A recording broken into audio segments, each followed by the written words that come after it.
In the late summer of 1979, Della Merrick, 31 years old and running her dead father's hill farm alone, stood at the top fence and watched every neighbor in the bottom sign the sugar refinery's beet contract and tear their sorghum cane out of the ground by the root.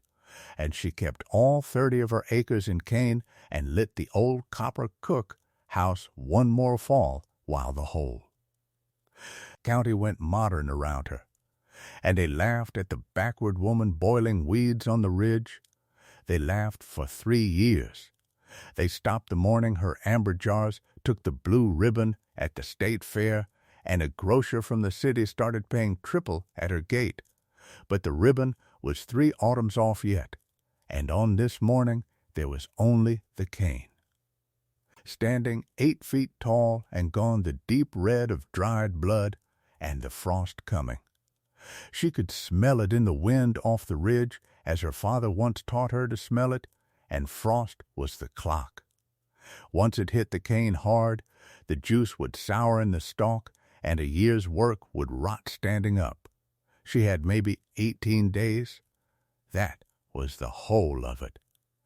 So she went down into the cane with a corn knife and a Pruitt boy Tom, a lanky 16-year-old whose people had already signed the beet papers, and they stripped the long leaves off the standing stalks by hand, blade after blade, until their forearms were laced with cuts, and then they cut the stalks low and dragged them in armloads to the mill.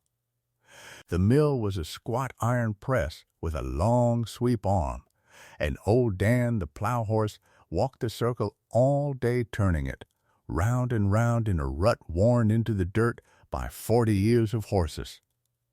The stalks went in between the rollers and came out crushed flat and dry, and the green juice ran down a tin trough into a barrel, cloudy and pale and smelling of cut grass and sugar.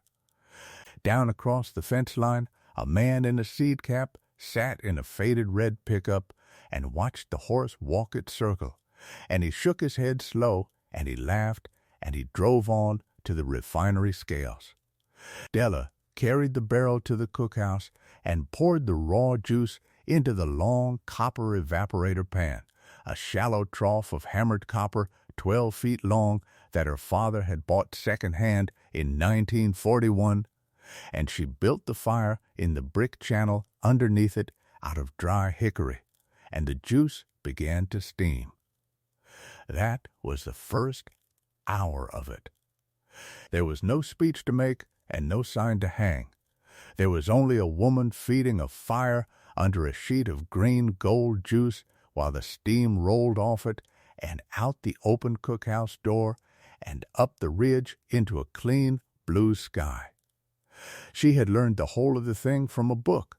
Her father had kept a cookhouse logbook, a fat ledger bound in cracked black leather, and every fall of his life he had written in it in pencil the dates and the weather and the cuts of cane and the exact minute the syrup came off, and along the margins he had written the rules.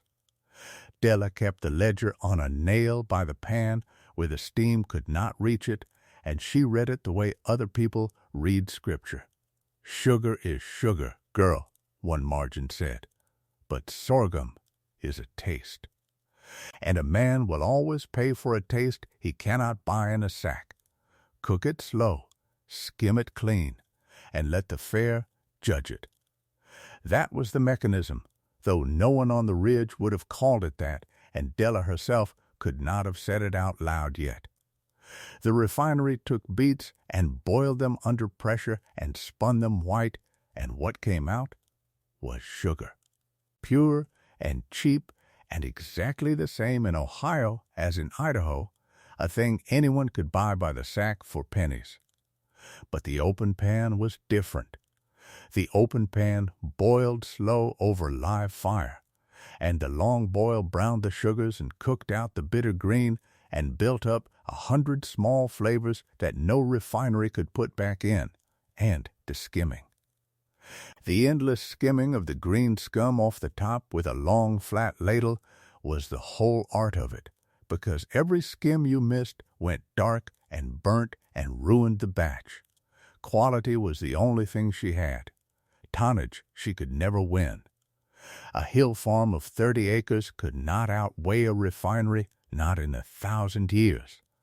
But it could out-taste one. Her father had known that. He had written it in pencil. And then he had died in the spring and left her the cane and the pan and the ledger and a note at the bank, and the whole county had gone to beets that same year, all at once, like a field going to one color. The man who brought the beets was named Thorne. Mr. Thorne sold seed and chemicals, and that year the refinery's beet contract, and he drove a clean tan sedan up and down the county roads with sample cases in the trunk, and he had a way of leaning on a fence rail like he already owned the far side of it. He had signed the whole township onto the beet and hybrid program in a single season. Every farm down on the flat, and he wanted the ridge too, because the ridge on the plat map spoiled the block of contracted acres he was building, and a salesman likes a clean block. He came up to the cookhouse in October with his slacks tucked into borrowed gumboots, and he stood in the doorway out of the steam, and he watched her skim. "Della," he said, "I'll be honest with you. This is a nice piece of history you've got here, but it's history. The refinery pays cash on the scale ticket, guaranteed per ton before you even plant. You know what this pan pays you? It pays you nothing until you sell it, and nobody's buying molasses in 1979. It isn't molasses, Della said, and she did not look up from the ladle. Molasses is what's left over from making sugar. This is the sugar." Thorne smiled the way a man smiles at a child who has corrected him on a small thing. "Call it what you want," he said. "The county calls it the molasses woman." And he let that sit in the steam a moment, because he had heard it at the feed store and he knew it would land, and then he touched his cap and walked back down to the tan sedan. The county did call her that. To a man selling beet seed, a jar of hand-cooked syrup was worth the pity in his voice and no more. Della had heard the name at the feed store, too, from Harlan Voss, who farmed the biggest place in the bottom and had signed the biggest beet contract and had torn out 40 acres of his own family's cane in a single afternoon with a chain and a tractor. Harlan Voss stood at the co-op counter with a coffee and said it loud, for the room. "Here comes the molasses woman, still boiling weeds up on that ridge. My granddad quit that mule work in 1950 and thanked God for it." And the co-op men laughed, and the county agent, a careful young man named Ellis with a clipboard and a soil chart, laughed too, and said the numbers were the numbers.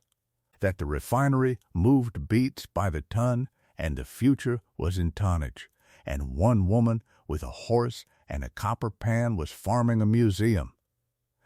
Della paid for her nails and her lamp oil and walked out. She did not have a speech.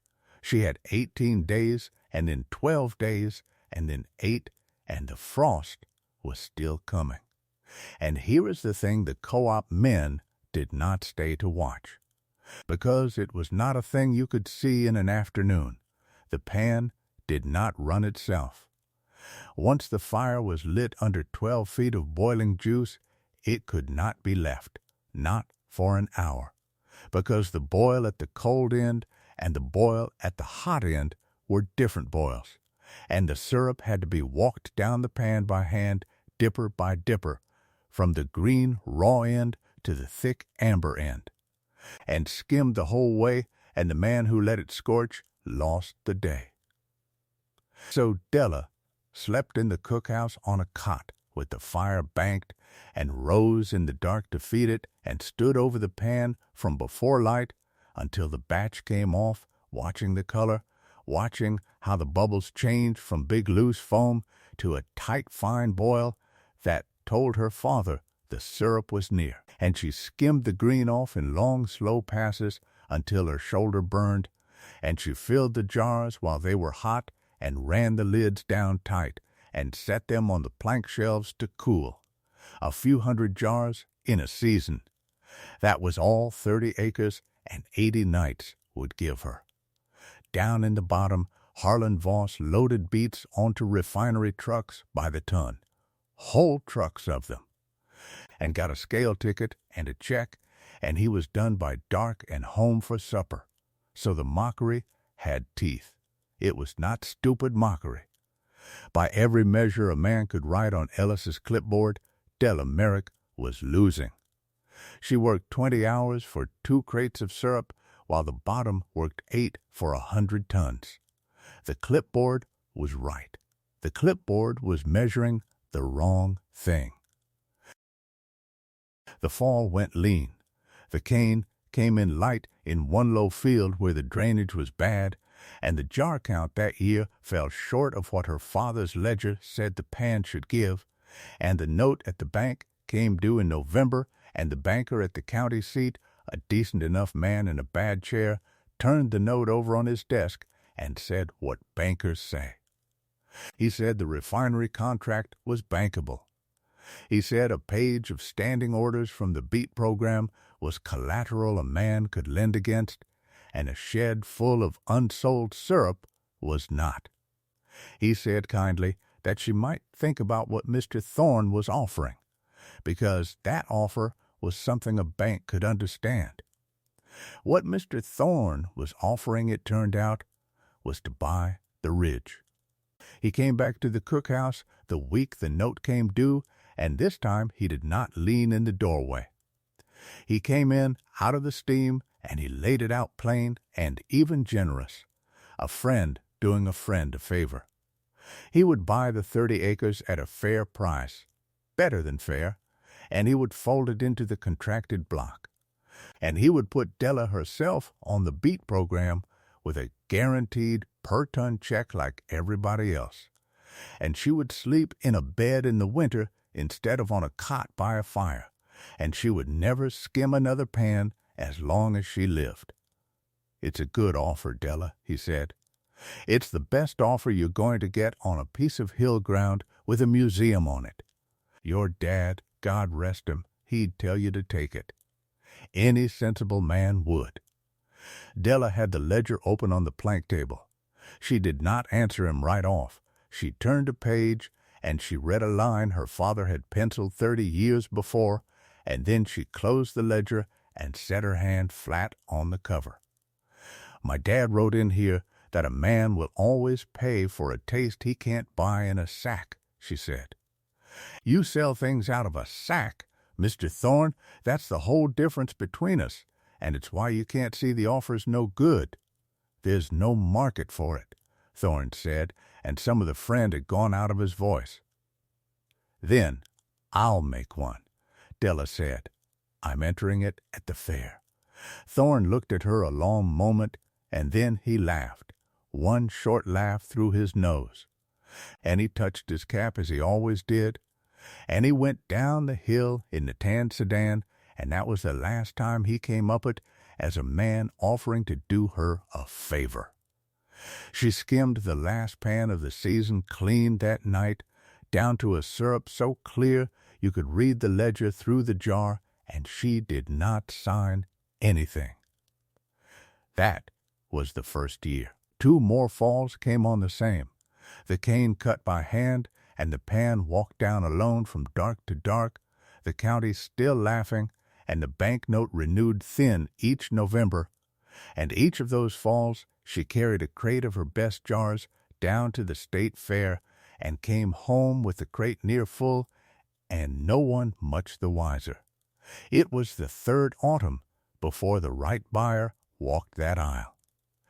That 3rd autumn, 40 miles away at the state fairgrounds, under a tin roof in the Domestic Arts Building, a long table was being set up for the fall judging, and a buyer for a city grocery was walking the aisles as he did every year, tasting, and neither of them knew yet that a sugar refinery had made a thing that fall it could not make in 100 years.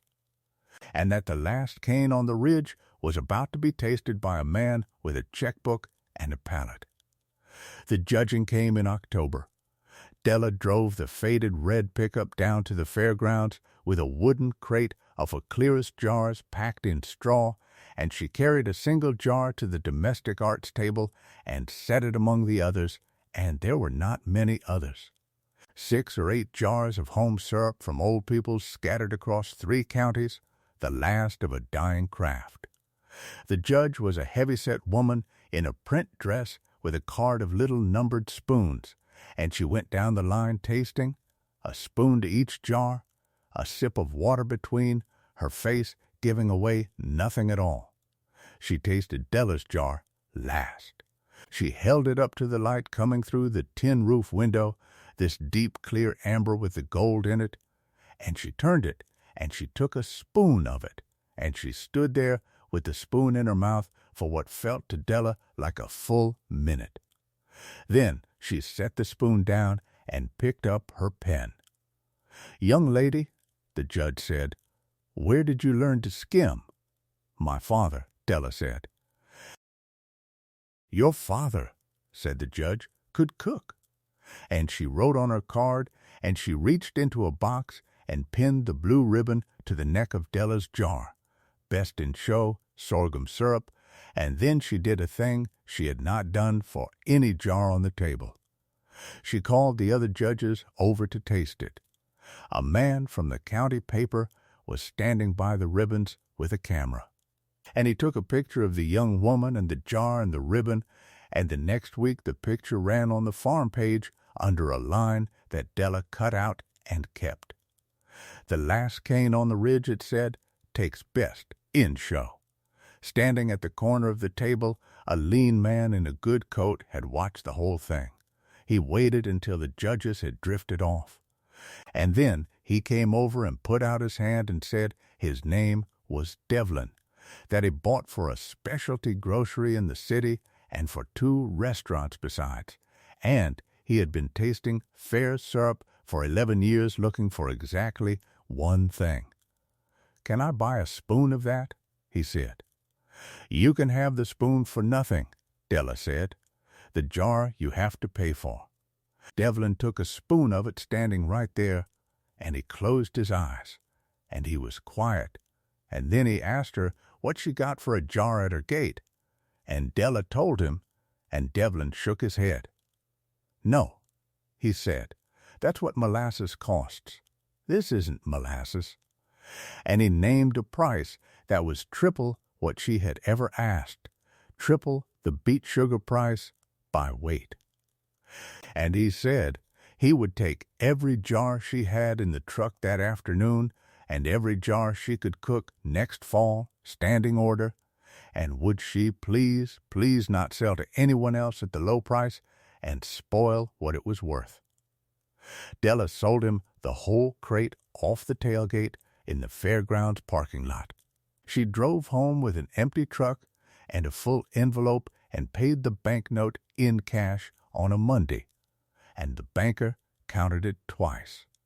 Here is the thing her father had known and written in pencil and never once said out loud, and it was the very thing the whole county had torn out by the root to chase.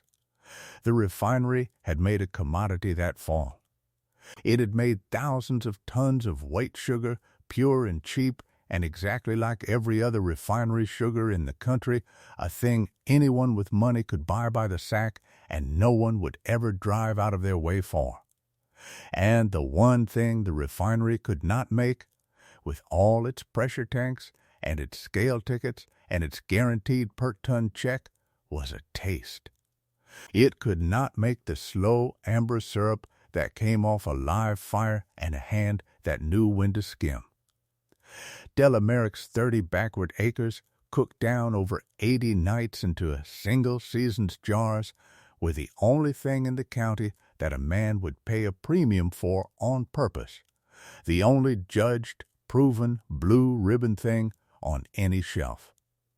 And people with money will always pay triple for the one good thing they cannot get anywhere else.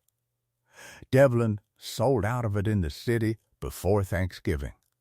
He sold out the next year by the first week of November, and the year after that his customers were calling in September to reserve jars that were still standing as green cane in the field. 3 years running, a few hundred jars gone before the frost, and the numbers came around as numbers do. The second spring Devlin drove up the ridge himself to see the pan, because his customers had begun to ask, and he waited in the cookhouse doorway where Thorne had once leaned, only he stood there with his hat off. Before he left, he asked Della a plain question. He asked if any of the other ridge farmers still grew cane, because he could sell twice what she made, and Della had to tell him the truth, that there was no other cane, that Harlan Voss and all the bottom had torn theirs out for beets, that hers was the last mill turning in 3 counties. Devlin did the arithmetic out loud on the tailgate. The price a jar and the jars an acre and the acres she had against the refinery's per-ton check and the acres Harlan Voss farmed in the bottom. And when he was done, he looked up the ridge at the standing cane and said it quiet. "You're making more off 30 acres of this," he said, "than Voss is making off 200 acres of beets. Per acre it isn't close." It wasn't close. The tonnage men had won the scale and lost the ledger, and the ledger, in the end, was the only page the bank had ever really cared about. The men came back up the hill one at a time, as they always do. Thorne came first, the next fall, and he did not come to buy the ridge. He came in a clean coat with a folder, and he stood in the cookhouse steam, and he offered to broker her syrup, to put his name and his distribution behind it, to move it into stores across 3 states, and take, he said, only a fair cut for the reach he could give her. Della was skimming when he said it, and she finished the pass down the pan before she answered. "You'd want your label on it," she said. "A recognized label sells," Thorne said. "That's just business." "It's my father's cookhouse," Della said, "and it'll be my label on the jar, or it'll be no jar at all. You sell things out of a sack, Mr. Thorne. I'm not going in the sack." And she pinned him with a look and went back to her skimming, and Thorne folded his folder and left, and this time he did not laugh going down the hill. Harlan Voss came in November. He did not come loud, as he had stood at the co-op counter. He came up the rut the horse had worn, with his seed cap in his hands, and he stood at the edge of the firelight and watched her walk the syrup down the pan. And for a while he did not say anything at all. "Della," he finally said, "the refinery's cutting the per-ton price next year. Contract came in the mail. They can, you see, because we all tore out, and there's nothing else to sell them." He turned the cap in his hands. "I kept back a little cane seed in the shed. Old habit. Never planted it." He looked at the copper pan and the shelves of glowing jars behind it, stacked in backlit gold like a wall of church glass, and something in his face gave way. "Could you show me how the pan runs? How you know when it's near?" Della skimmed one more slow pass. Then she handed him the long flat ladle, handle first. "You watch the boil," she said. "Big loose foam means it's a ways off. When it draws down tight and fine, it's near, and that's when a lazy man scorches it. My dad wrote it all down. You can read it." Harlan Voss took the ladle. "You were right, Della," he said. "We all of us were wrong, and you were right." And he stayed at the pan until the batch came off, an old mocker learning to skim in the firelight. The county extension wrote her place up that winter, not as a museum, but as a lesson, a page in a bulletin that went out to every farm on the mailing list. It said, in the flat way of a government bulletin, that the Merrick farm on the ridge demonstrated the value of a differentiated premium product over undifferentiated commodity tonnage. That quality had commanded a price the market for quantity could not, and any small operation might study it. Ellis, the county agent, delivered the bulletin himself and did not meet her eye. Della read it once and put it on the nail beside her father's ledger, the government page and a pencil page hanging together over the pan. That spring she planted all 30 acres in cane again, and she kept back her best seed, the fattest heads from the driest hill where the sugar ran highest, and stored them dry in the shed just as he had, so the line would not be lost. And in the fall she lit the fire under the long copper pan one more time, and the steam rolled out the open door and up the ridge into a clean blue sky. And she walked the syrup down the pan as her father had taught her, dipper by dipper, skimming it clean.